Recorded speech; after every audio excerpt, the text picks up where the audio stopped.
느헤미야는 이 사람의 직업을 살펴보게 되면 평신도 롤모델로 삼을 수 있는 아주 중요한 사람이라고 할 수 있습니다.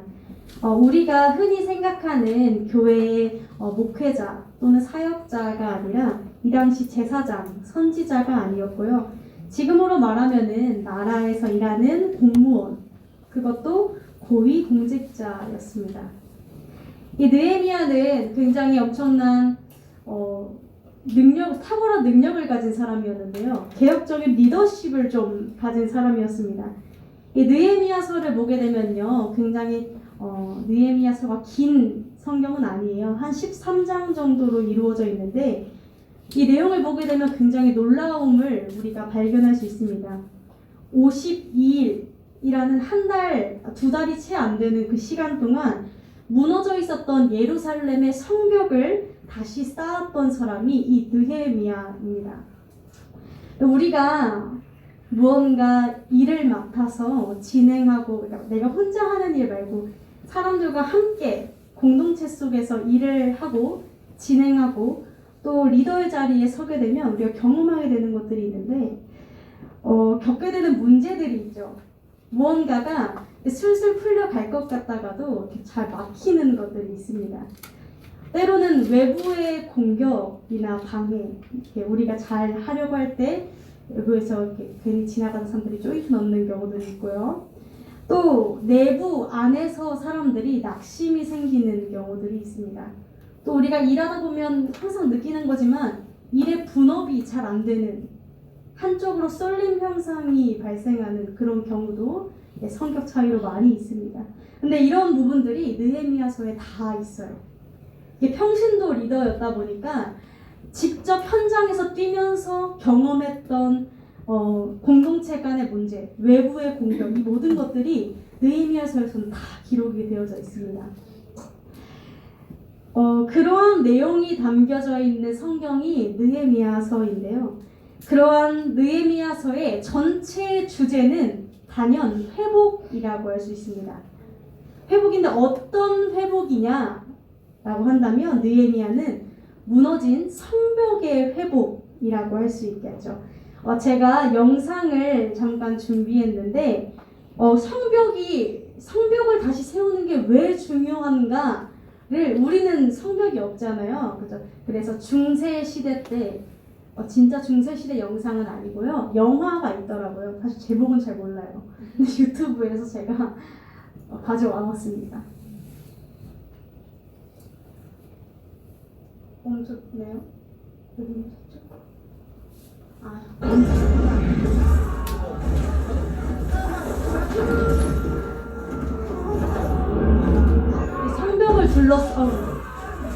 성벽을 둘러싸고 공성전을 벌이고 있습니다.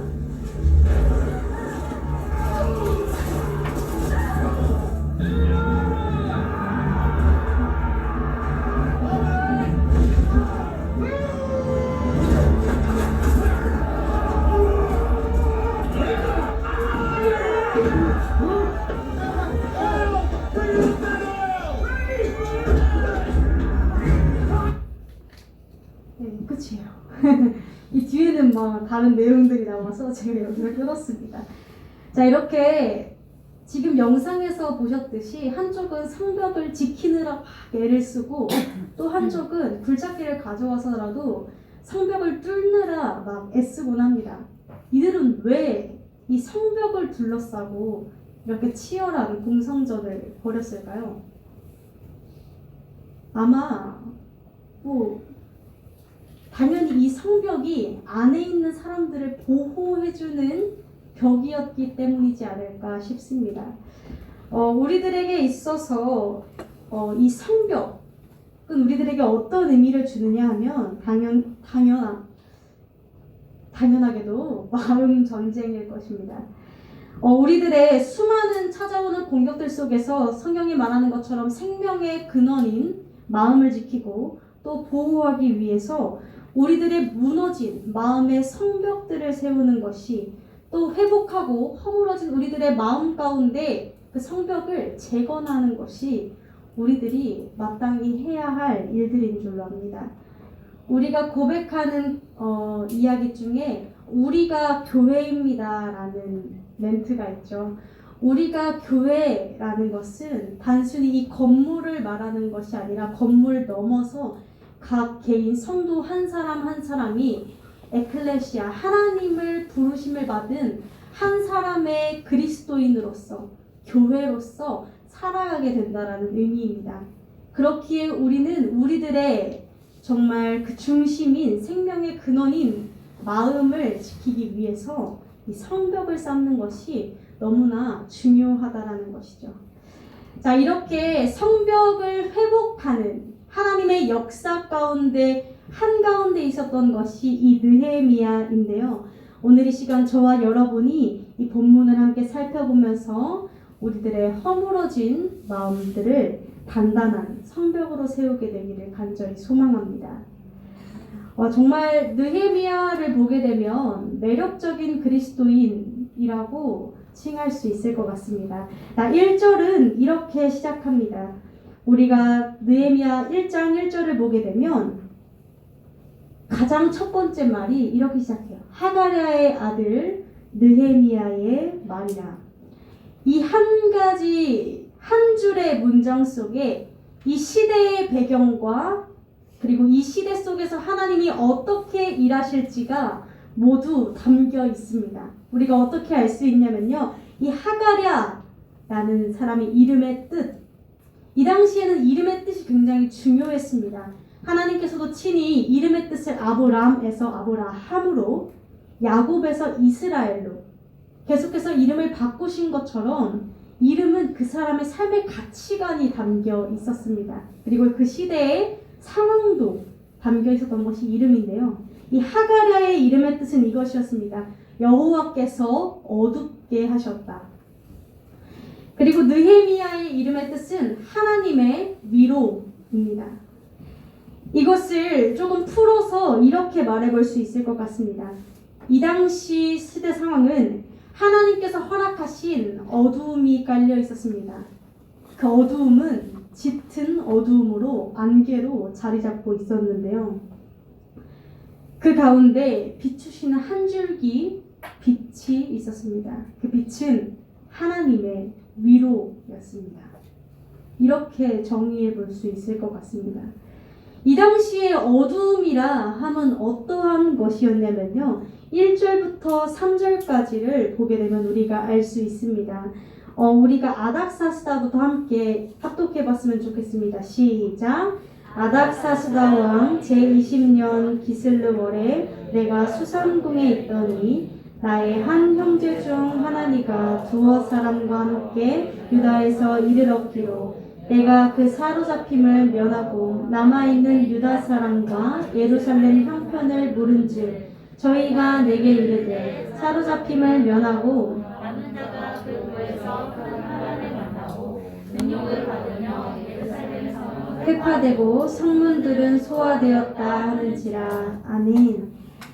지금 이 시대의 상황, 그 이 시대의 어두움은 어떠했냐면요. 이 느헤미야가 수산궁, 궁전에 있을 때에 형제 중에 한 명인 하나니가 찾아와서 유다에서 도착해가지고 만났다고 합니다. 그래서 이 느헤미야가 포로로 잡혀오지 않고 예루살렘 이스라엘에 남아있는 사람들의 상황에 대해서 물었다고 해요. 그러자 이렇게 말했다고 합니다. 그들은 포로로 잡혀오지 않고 그 땅에 이스라엘 땅에 남아있는 사람들이 어려움과 수모와 환난과 능욕을 당하고 있으며 예루살렘 성벽은 무너진 채 그대로 있고 성문은 불탄 이후로 다시 세우지 못하고 있습니다. 라고 이야기했다고 합니다. 지금 이 상황은 매번 말씀드리지만 가장 우리가 잘 비교해 볼 수 있는 것이 우리들의 일제감정기라고 생각하시면 편합니다. 이스라엘이라는 한 나라가 멸망을 했고 바벨론에 의해서 정복이 되었다가 이제는 더 큰 나라 페르시아에게 먹힌 상황입니다. 나라가 멸망했으니 똑똑한 사람들, 지성인들 또는 성인 남성들, 여성들 모두 괜찮은 사람들은 다 그 지배국이 포로로 끌고 갔습니다. 그리고 남아있는 사람들은 계속해서 압제를 당하고 능욕을 당하고 수모를 당하고 있는 상황입니다. 우리가 혹시 영웅 영화 보셨어요? 저 아직 못 봤는데 개봉한 지 얼마 안 됐다고 하더라고요. 거기 안중근에서 나오고 이렇게 하는 영화인데 우리가 아직까지도 한일전 축구만 치르면 어떻게든 바득바득 이기려고 하는 이유가 뭐죠? 일본은 우리의 그러한 마음이 남아있는 거죠. 우리가 직접 겪은 것은 아니지만 얼마 100년도 채 되지 않은 그 시기 속에서 우리의 선조들이 겪었던 아픔을 우리는 기억하고 있는 것이죠. 이스라엘도 사실 비슷한 상황이었습니다. 나라가 뺏긴 채로 가족과 친척들, 민족들이 어려움과 수모를 당하고 이들의 상황은 캄캄한 어둠을 걷는 것과도 같았습니다. 네. 우리들이 오늘 이 말씀을 묵상하면서 그러한 마음들이 들었습니다. 작게는 우리의 각자 개인의 마음속에 그리고 크게는 이 시대의 상황, 한국교회의 상황, 현 상황들과 굉장히 맞물려 있겠구나라는 생각이 좀 들었습니다. 작게는 우리들의 마음속에는 이러한 것들이 있을 것 같습니다. 우리들의 마음에 짙은 안개가 깔려서 빛 대신 예수 그리스도를 빛으로 보지 못하고 우리가 한국교회의 상황을 보면 7, 80년대 때에는 그리고 2000년대 초반대까지만 해도 정말 엄청난 부흥의 세대가 일었습니다. 그러나 그 영광도 잠시 지금은 어느덧 기독교가 개독교라는 표현이 조금 더 익숙한 채로 굉장히 그러한 모습으로 남아있죠. 교회를 다닌다는 이들은 많지만 사실 교회 안 다니는 사람들 보면요, 한 10명 중에 한 4명 정도는 교회를 다녀요. 사실 보면 다니는데 중요한 건 교회를 다니기는 하지만 예수에 반응하는 이들은 많이 없다라는 것이 우리들의 현 상황인 것 같습니다. 우리 어린이 찬양 속에 그런 가사가 있어요. 피리를 불어도 반응하지 않는 그런 춤추는 예배자라고 어린이 찬양이 있는데 정말 이 세대가 딱 하나님의 말씀이 임해도 반응하지 않는 점점 더 그 말씀에 마음이 심령이 움직이지 않는 세대가 되어가고 있다라는 생각이 많이 듭니다. 느헤미야는 자신의 민족들과 가족들과 그 나라가 모든 것이 무너졌다라는 상황을 듣게 되었습니다. 그리고 그는 듣고 이렇게 반응합니다. 우리 4절 말씀을 보면 알 수 있게 되는데요. 내가 이 말을 듣고 앉아서 울고 수일 동안 슬퍼하며 하나님 앞에 금식하며 기도하여. 느헤미야는 조금 전에도 말씀드렸다시피 고위공직자, 그러니까 능력 있는 사람입니다. 탁월한 사람이에요. 이 사람의 직업, 혹시 오늘 본문에서 어떤 직업인지 찾아보실 수 있을까요? 맨 마지막 11절 맨 마지막에 나옵니다. 내가 왕의 술관원이 되었노라, 술 맡은 관원장이 되었노라 라고 이야기합니다. 그러니까 우리가 이 사람의 지금 직업이 술 맡은 관원장인데, 술 맡은 관원장이라고 하면 몇몇 이렇게 신앙이 좋으신 크리스천 분들이 이렇게 반응하십니다. 이렇게 마음에 이런 마음이 생겨요. 크리스천이 어떻게 술 맡는 관원장을. 근데 사실 우리가 생각하기 술 따로 그런 약간 그런 분위기를 좀 떠올리시는데 그게 아니라 이 당시에는요, 우리나라는 지금 대통령 암살이 일어나진 않죠. 아무리 마음에 안 들어도.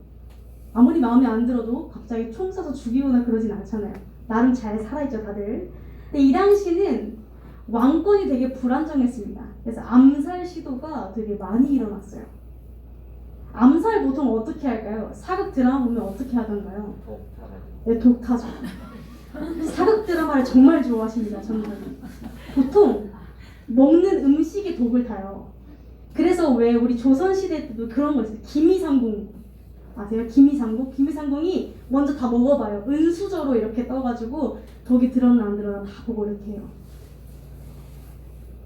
이 당시처럼 이렇게 독살이 가능했던 이 시대 속에서는요, 너무나 중요한 사람이 뭐냐면 왕의 음식에 관여하는 사람, 왕의 입으로 직접 들어가는 뭔가를 관여하는 사람이 되게 중요했습니다. 그래서 우리 술 맡은 관원장이 성경 다른 데도 나오는데 혹시 어디 나올까요? 요셉이 만난, 감옥에서 만난 그 술 맡은 관원장, 빵 굽는 관원장 있잖아요. 이 두 사람이 사실은 그러니까 좀 우리가 머리를 이렇게 추리를 해보자면 이런 거예요. 그 왕의 술 맡은 관원장, 빵 굽는 관원장으로 있다가 어디 이렇게 독살을 시도하려고 했다라는 누명을 쓰고 둘 다 들어온 건데, 한 명은 밝혀져서 죽은 거고 한 명은 누명이라고 밝혀져서 다시 회복된 거예요. 그런 좋은데요? 그래서 이제 이 술 맡은 관원장이 어쨌거나 되게 중요한, 이 당시에 왕의 엄청난 총애와 신임과 그 신뢰를 한 몸에 받고 있는 사람이, 왕의 가장 최측근의 사람이 이 술 맡은 관원장이었어요. 자, 근데 우리가 생각해보면 느헤미야는 어느 나라 사람이죠? 이스라엘 사람이에요. 자, 이스라엘 사람이, 그러니까 우리나라로 따지면은 우리가 식민지를 당하던 국가였잖아요.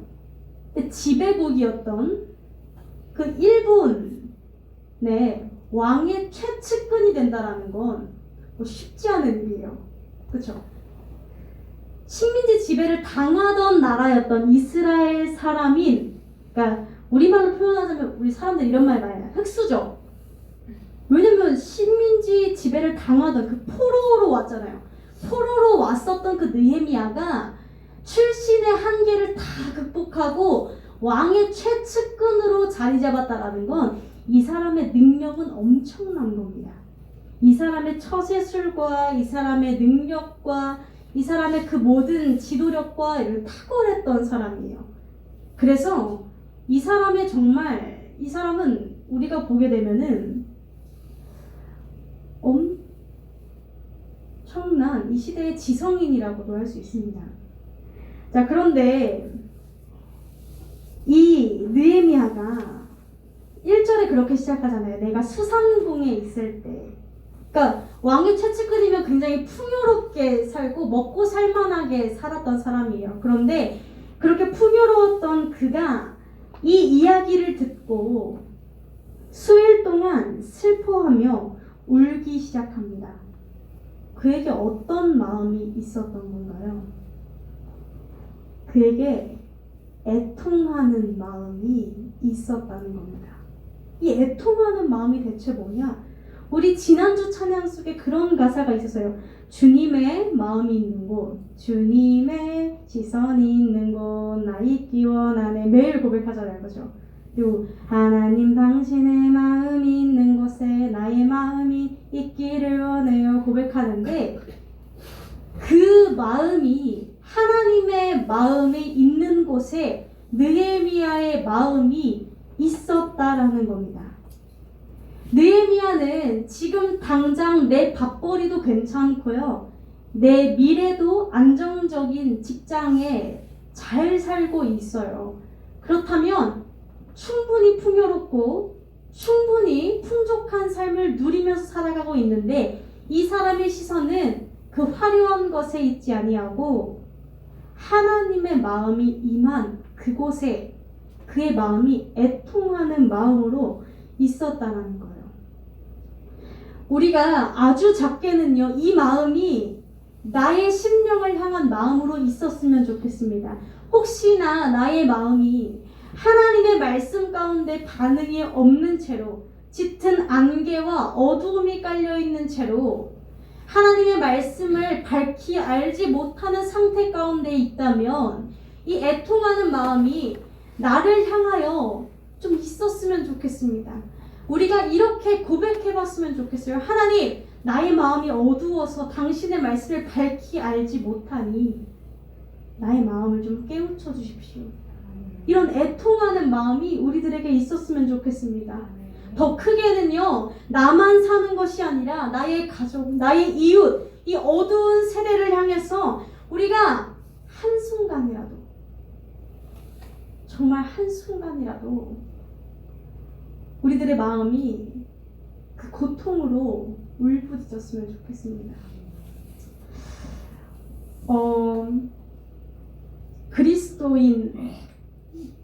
이 그리스도인이라는 이야기는요, 이 당시, 그러니까 우리가 그리스도인이죠. 우리 스스로 우리들의 이름은 그리스도인이야 라고 한 것이 아니었습니다. 이 그리스도인이라는 말이 처음 붙었을 때에는요, 이들은 그런 말을 단어조차 쓰지 않았는데 주변 사람들이 그들을 보더니 그리스도를 따르는 사람들이구나 라고 해서 그리스도인이라고 이름을 붙여주었다고 합니다. 우리가 오늘 찬양 가운데 나는 어린 양을 따르리, 나는 예수 그리스도를 따르리 라고 고백했습니다. 우리들의 정체성이, 우리들의 마음 가운데 가장 중심된 가치관이 그 어린 양을 따르는 그리스도인으로 말미암았으면 좋겠습니다. 예수를 따르는 자, 예수의 흔적이 내 안에 있는 자, 그것이 우리들의 마음이 되었으면 좋겠습니다. 제가 예전부터 이 이야기를 언제 하려나 하면서 계속 꽁쳐두고 있었는데 예레미야 별명이 뭔지 아시나요? 예레미야 아마 들으신 적 있으실 거예요. 눈물의 선지자. 모르세요? 예레미야가 눈물의 선지자라는 별명이 있습니다. 이 예레미야가 맨날 울어가지고 눈물의 선지자라고 하는데, 저는 왜 눈물의 선지자일까라고 처음에 고민을 했을 때 마음이 좀 여린가 보다 했어요. 예레미야가 이스라엘 백성들에게 던졌었던 하나님의 메시지는 회개하라 라는 좀 쓴소리였거든요. 그러니까 마음이 좀 심성이 이렇게 쓴소리를 할 만큼 되지 못한 사람이라서 맨날 우는구나 라고 좀 생각을 했었어요. 그런데 한 가지 알게 된 것이 그 직업적인 특성에 대해서 좀 알게 됐습니다. 이 예레미야가요, 집안이 제사장 집안이에요. 제사장 집안. 제사장 집안이라는 것은 이 당시 제사장 직업의 역할은 뭐냐면요, 백성들의 죄를 지고 가는 거예요.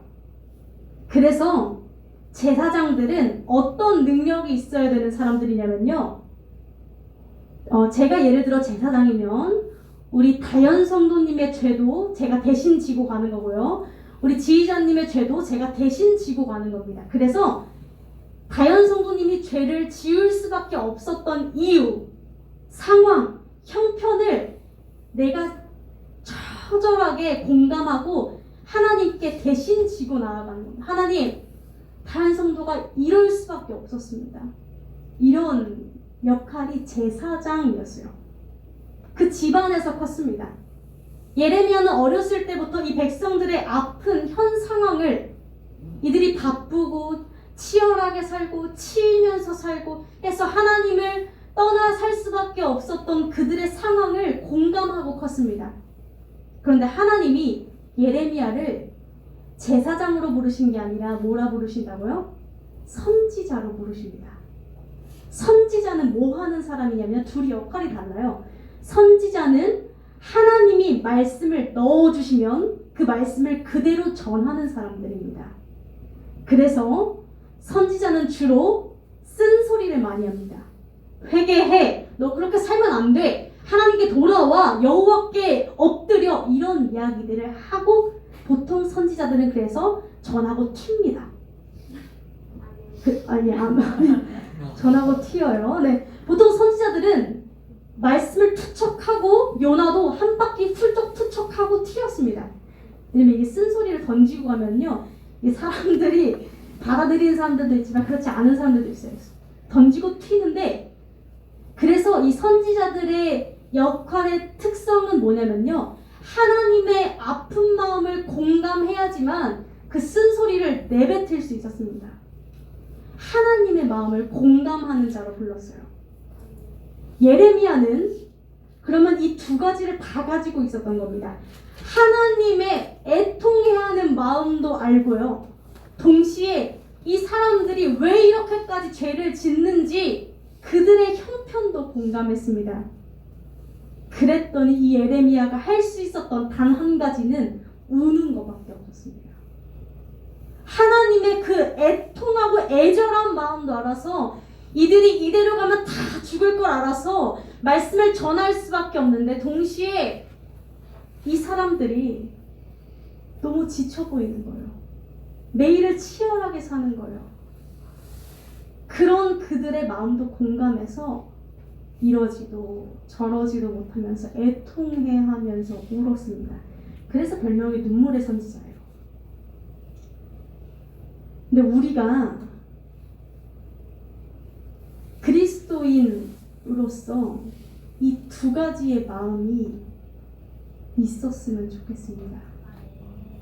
하나님의 말씀을 붙들고 살아가되 동시에 아직 하나님의 말씀을 알지 못하는 이들의 마음을 공감하는 자들이 됐으면 좋겠습니다.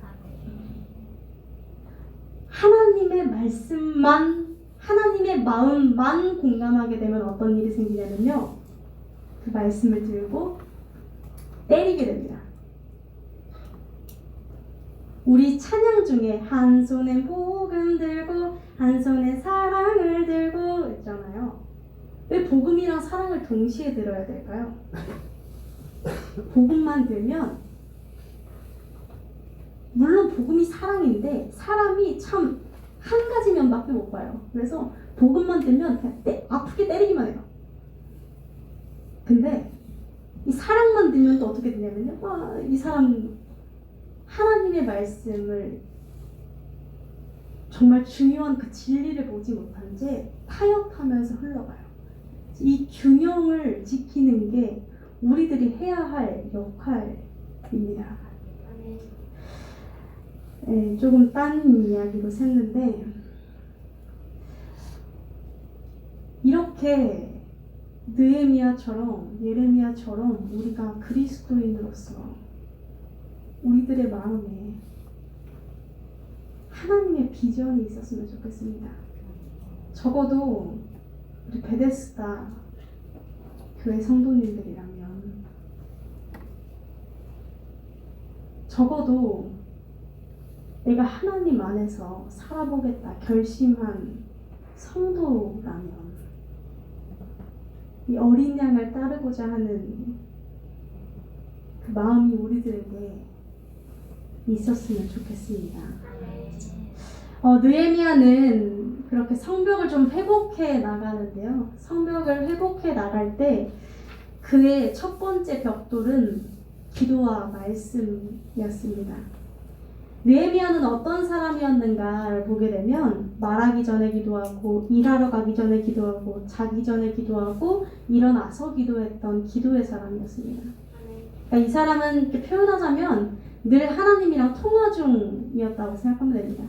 하나님이랑 계속 그냥 전화하고 수화기 붙들고 하나님 이러고 이랬어요 이러고 이랬어요 이렇게 계속 얘기하는 사람이었는데, 오죽하면 느헤미야 그 듣자마자 1장 전체가 다 기도입니다.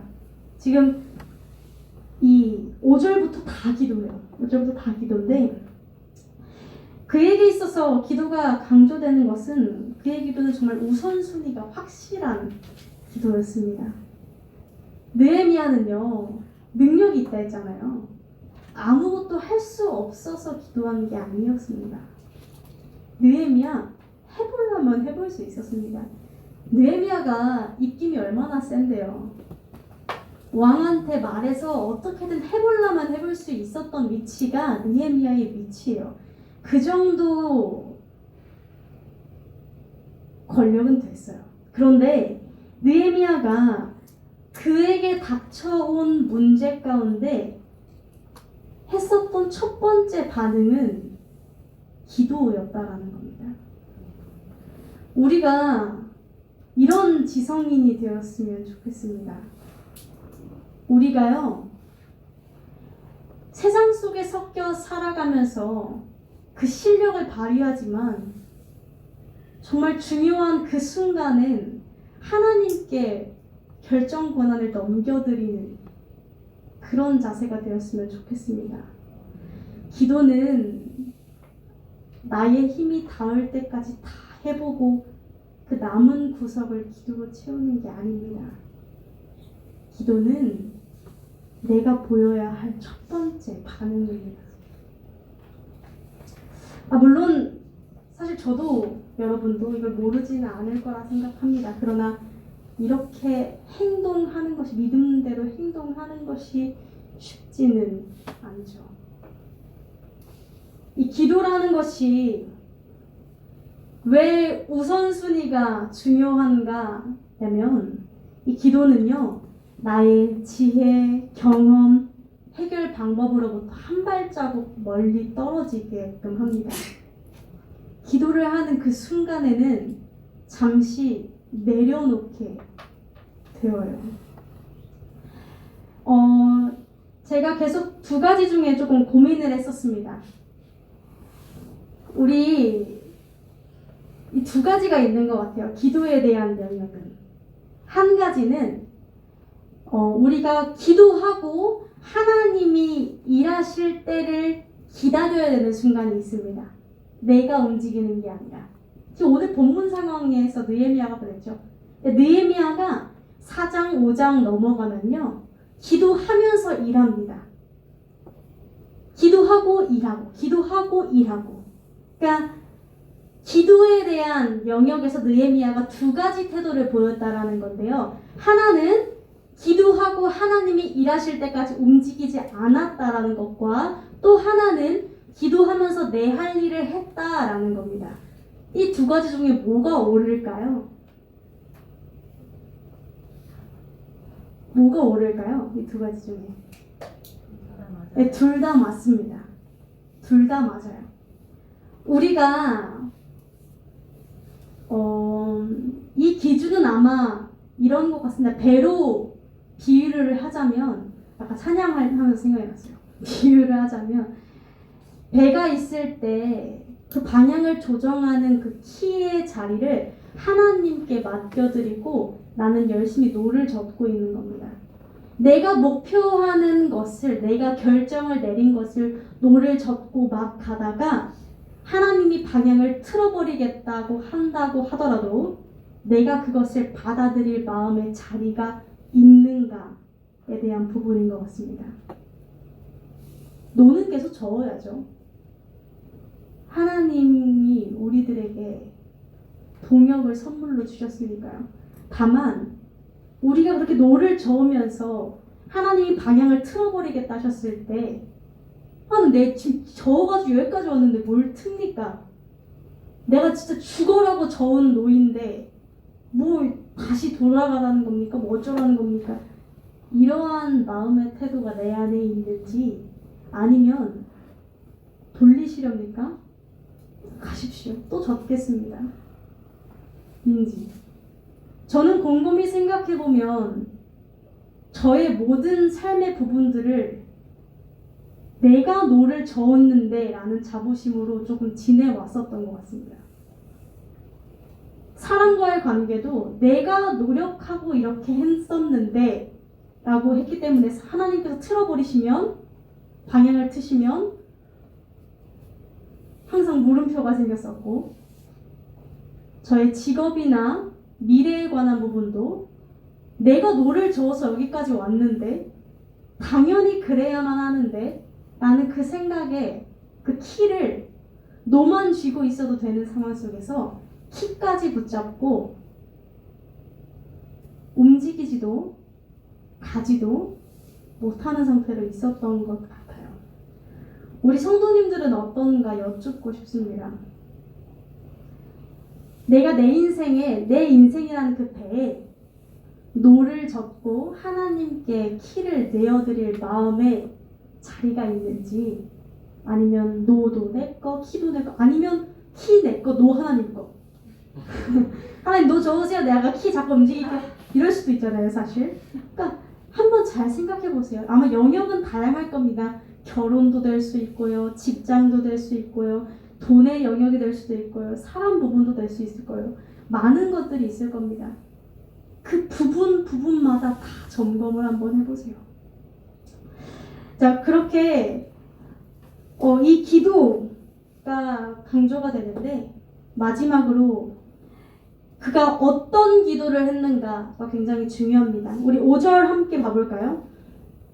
그가 이렇게 말하죠. 하늘의 하나님 여호와 크고 두려우신 하나님이여, 주를 사랑하고 주의 계명을 지키는 자에게 언약을 지키시며 긍휼을 베푸시는 주여 간구하나이다. 하나님에 대한 설명을 엄청 길게 뺍니다. 그죠? 자, 그리고 회개할 때도 이렇게 회개합니다. 6절에 보면 내가 이제 죄를 자복합니다 라고 하면서 어떤 죄를 자복하냐면 주께서 모세에게 명령하신 계명과 율례와 규례를 지키지 않았습니다 라고 하나님의 말씀을 딱 들어놓고 얘기합니다. 그리고 우리가 8절을 보게 되면 이렇게 또 얘기합니다. 옛적에 주께서 주의 종 모세에게 명령하여 이렇게 말하지 않으셨습니까? 그 말씀을 이제 청하건대 기억하소서. 이 세 가지를 보게 되면 우리가 무엇을 알 수 있냐면요, 그는 지금 하나님이 어떤 분인지 되게 잘 알고 있는 듯한 눈치입니다. 우리 여기 계신 성도님들 중에 제가 이렇게 A4 용지를 나눠드리고 하나님이 어떤 분이신 것 같으세요? 라고 한번 적어보세요 라고 한다면, 어떤 분들은 뭐 사랑의 하나님 뭐 이렇게 몇 글자 적으시는 분들도 있으시고 빼곡하게 적으시는 분들도 있을 겁니다. 우리가요, 하나님을 믿는다고 하고 또 사랑한다라고 하지만 정작 하나님이 어떤 분인지 잘 모를 때가 있습니다.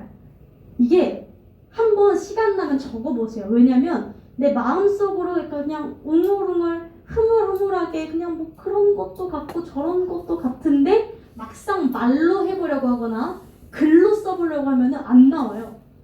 진짜 안 나와요. 그래서 우리가 막 안 믿는 사람들이 우리들의 하나님 대체 뭔데? 물어보면 하나님은 나한테 좋은 분인데 말을 못 하잖아요. 그러니까 한번 써보세요. 나에게 정확하게 정의된, 정립된 하나님이 있는가? 한번 중요합니다. 이게 왜 중요하냐면요, 우리가 하나님을 믿으면서도 하나님이 어떤 분이신지를 모른다라는 건요, 온라인 채팅으로 연애하는 거랑 비슷합니다. 되게 이상한 거죠. 되게 이상한 게 아니에요. 그렇게 만나서 연애할 수 있지만 실제로 만남을 갖지 않고 계속 온라인 채팅만 주고받는, 그러니까 이런 느낌이죠. 감정만 남는다는 겁니다. 감정만. 우리들은 절대로 감정만을 가지고 신앙생활하는 사람들이 아닙니다. 왜냐면요, 예수님은 진짜 이성적이셨어요. 심지어 이성을 뛰어넘으십니다. 예수님은. 우리들의 신앙이 왜 맨날 이렇게 널뛰는 것처럼 왔다 갔다 어쩌다 막 주여 아버지 그냥 손 들고 막 이렇게 울고 막 이렇게 했다가 또 어떤 날들은 하나님이 살아계시는지 뭐 믿는지 마는지 배를 째는지 마는지 그냥 교회가 뭐 이러면서 맨날 졸리고 듣기도 싫고 왜 그런지 아세요? 내 감정을 믿고 있어서 그래요.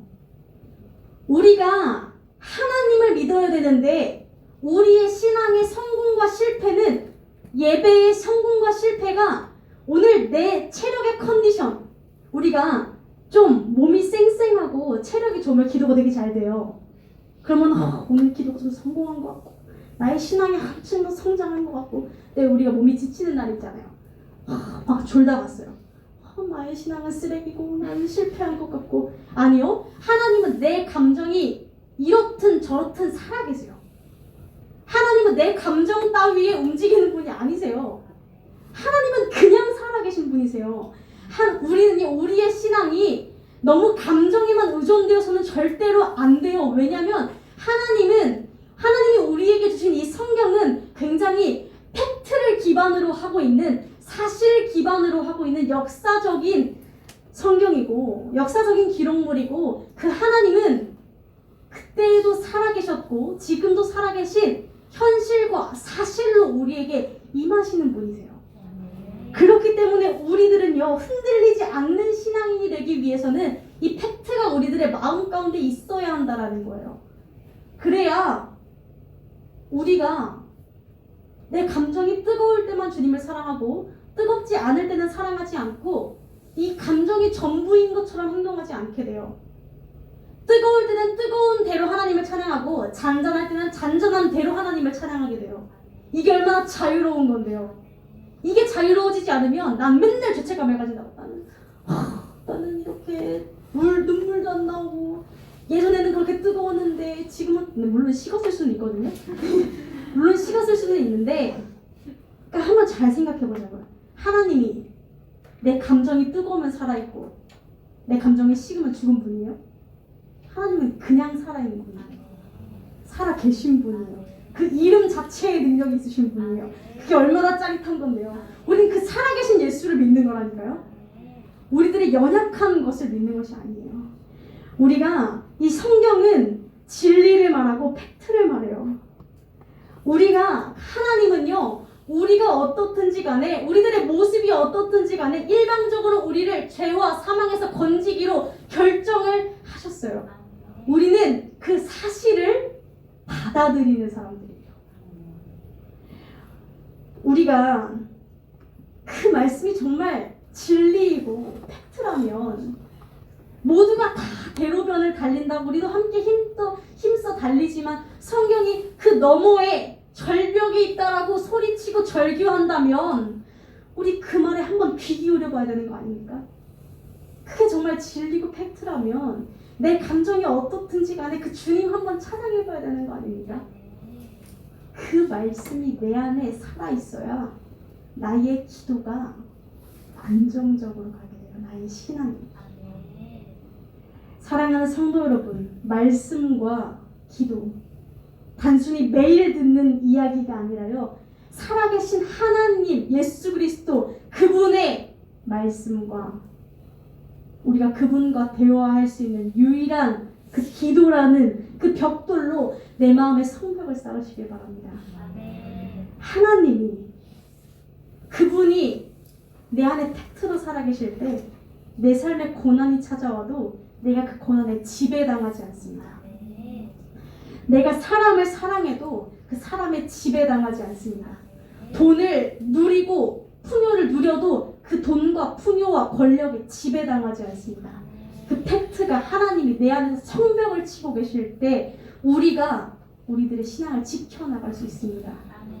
우리가 그렇게 우리들의 마음의 전쟁을 기도와 말씀으로 굳게 세우게 되기를 간절히 소망합니다. 기도하시겠습니다.